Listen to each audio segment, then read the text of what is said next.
रावण की पत्नी, मंदोदरी की अनकही कहानी और रामायण के 5 अज्ञात पात्र। यह कहानी के सुनने वाले के कानों में पड़ी थी, जिसने अपनी दिलचस्पी से भरे हुए दिनों को सुनाने के लिए बुलाया था।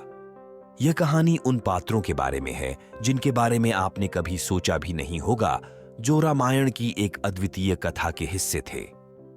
मंदोदरी। यह कहानी की शुरुआत होती है मंदोदरी से, रावण की पत्नी से।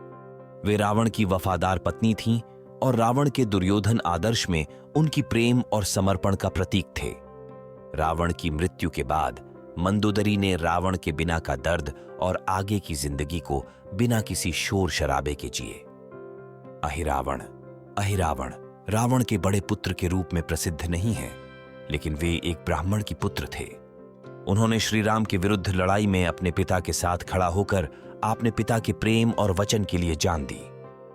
अंगद। अंगद बाली के पुत्र थे और उन्होंने श्री राम के साथ जुदाई के बाद उनके सेवक बन गए। वे एक महान योद्धा और दर्शनीय व्यक्तित्व के धारक थे, लेकिन उनकी कहानी कभी न कभी रामायण के पाठकों को सुनाई गई हो। उद्धालक।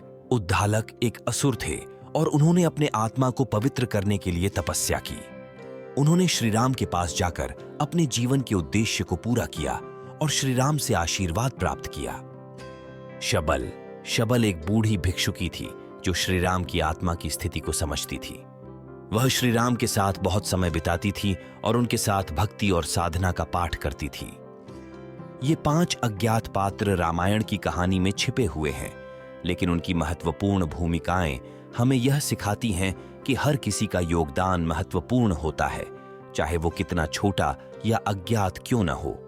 इन पात्रों की कहानियों के माध्यम से हमें धर्म, सेवा और आत्मा के महत्व का संदेश मिलता है, जो रामायण की अद्वितीय धार्मिक और मानवीय मूल्यों का हिस्सा है।